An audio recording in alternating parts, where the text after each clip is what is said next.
However, your life's work is just beginning. And that's actually the good news part, because if you play your cards right, you will choose for yourself work that you love, which I know for a fact has not always been the case with your class assignments. Your calling, once found, will continue to supply you with teachers. Only these instructors will be more like those Jedi types who tell you the secret shortcuts to the end of video games. I'm sorry to rely upon a reference so unseemly as a video game, but I'm trying to come across as relatable to you charismatic tadpoles. My own first example of this comes from my best teacher here at the U of I, a wizardly professor emeritus by the name of Shozo Sato, although we call him sensei, which is Japanese for teacher. He came to this country from Japan in the late 1960s, a highly trained artist in several disciplines of the Zen arts, including kabuki theater, which was the art form he taught me. Here is a man, an immigrant, one of the most multi-talented human beings I've ever had the pleasure of encountering, who was dealt a very particular hand of cards. After being much closer than comfort would prefer to the American bombing of Hiroshima at age 7, he and his father visited the leveled city a month later to witness the intense destruction and aftermath of that nuclear attack. All that remained of his father's house there were the granite entry pillars scoured white by the blast. The deep impression this left upon him launched young Shozo upon a lifelong search for peace by the way of the arts. He eventually moved to the States and ended up here, in the cornfields of Shampoo Banana, where over the years he has influenced thousands of students and their families by means of an entire menu of classes in the Japanese arts. And when I think about the desolation of that unreal bombed landscape witnessed by Sato Sensei, and the life that he chose partly based upon that observation, he seems to me like one of the first bright blossoms that managed to stubbornly poke up through the bleak rubble of a war zone to remind us that beauty and light are also possible. Now, as great teachers do, he curated his life. He tended his own garden, both literally and figuratively, in a way that the produce of his life and labor became the tomatoes and the sweet corn by which we, his students, were nourished, while he also taught us to garden for ourselves, even as he gave us the seeds with which to start. To this day, I wield a whole pouch full of these poetic tulip bulbs in the form of Zen philosophy, but here's the one that I love the most. Now, this is going to sound like a peculiar thing to say to a group of 13,000 graduates on the very day that you were finally officially done attending classes, but the advice is quite simply to maintain the attitude of a student. We're all in this stadium human beings, all of us, which means that we're all flawed by definition. The realization of this truth is a great freeing baseline for the musical of your life's pursuit, whether that turns out to be a straightforward Sousa march or the most licentious reefer-fueled jazz. Every single day is another opportunity for learning, for further improvement. If you mistakenly think you've finished learning because you've mastered your craft or just turned in all of your term papers, then you open the door for bitterness to take hold.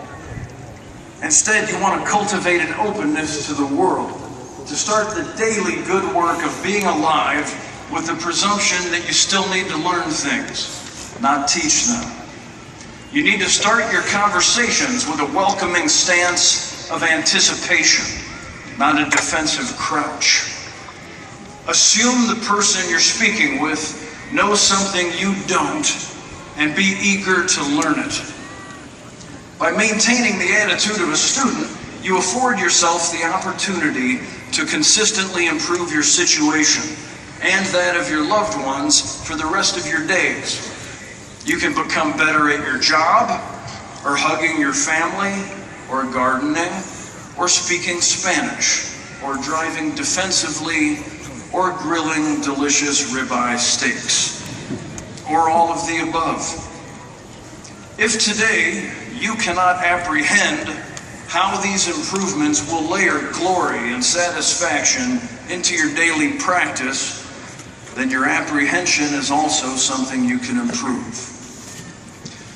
The most obvious obstacle to trying in life, to stepping up to the plate and taking a swing at the fastball, and then the curveball, and then the dirty slider, and so on.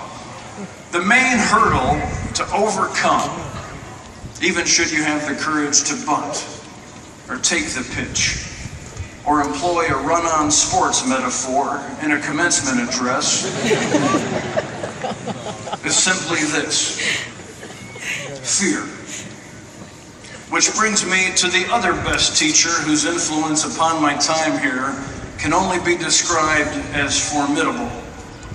His name is Dr. Robin McFarquhar, PhD, and he used to teach movement and mask work in the theater department, which doesn't go very far towards accurately describing his contribution. Those phrases call to my mind images of black turtlenecks and interpretive dance, both of which we indulged in, make no mistake. But it would be more evocative and accurate to say this of Dr. McFarquhar: he taught me to fight with a sword, or swords, namely a court sword, saber, rapier and dagger, katana, the one- and two-handed broadsword, not to mention the quarterstaff, and hand-to-hand. Picture, if you will, Mel Gibson at Braveheart, and then look slightly to the left and behind him to spot his decisively more intelligent, but no less tenacious little brother. Scrappy as hell, but he also keeps the books for the clan. A fun fact for further context, Robin actually auditioned for the role of Gandalf, but they told him he looked too wizened. He grew up in the clammy gray embrace of Dickensian poverty in London's East End, the first in his family to attend college, and was an exceptional pole vaulter who saw his Olympic dreams dashed by a back injury. Well, this led him to a study of sports medicine, which brought him right here to Champaign, Urbana, by covered wagon, no less, which must have been hell on his back. To pursue a master's degree in kinesiology, which he followed up with a PhD, which I'm given to understand is a yet even more prestigious degree. After a couple of slight contortions, he found himself on the faculty of the theater department, where he's been changing lives for 34 years, and he's now officially the chair of the acting department. Another immigrant. He has also worked as a professional fight choreographer all over the country, teaching thrusts and parries to the likes of Mark Ruffalo, Denzel Washington, and myself, the Big Three.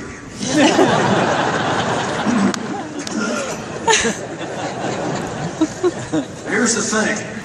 Robin was the kind of progressive teacher who does a hell of a job teaching his or her subject, sure. But he didn't stop there.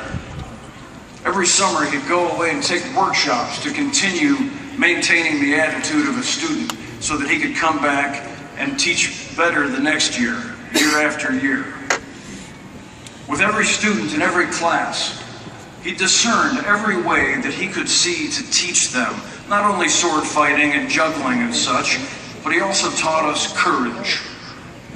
Under his guidance, we were invited to take a good, honest look at ourselves, and instead of seeing the deficits that were constantly being pointed out by popular culture, advertising, and fashion, not to mention our acrimonious siblings, he suggested that we instead recognize the exceptional value of the unique and magical human animals that we were and the beautiful souls therein, however flawed. We were encouraged to recognize each our weird individual flames and what it was that fueled that fire. An introspection which I would now in turn invite you all to sample. Lean over for just a moment, if you will, into some fine and applied arts, and think about what it is. That's right.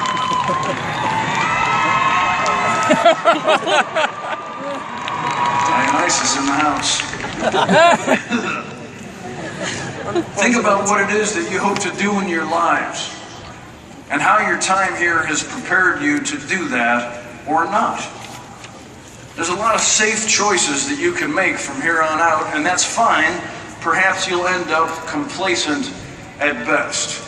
But there are scarier, harder choices that once faced down might yield you more substantial happiness and therefore far greater success. Not success determined by your bank account or the fancy car in which you can cruise the strip on Saturday night, but by the thrilling of your hearts, and by the smiles on the faces of your loved ones, and by the warm fellowship of your neighbors and your community. I can tell you with great confidence that the easy way is seldom the right way. Robin taught me to have the guts to recognize and subsequently value my idiosyncrasies and learn to exploit them to my advantage rather than shy away from them. I talk too slow, and I can eat a lot of breakfast food. That's my bag, and it's going great. Which brings me now to focus upon one of our most valuable but under-celebrated attributes, our flaws, and the resultant mistakes they can cause us to make. And also my next teacher, a farmer and writer who lives in Kentucky and who has more common horse sense in his left work boot than I could ever aspire to.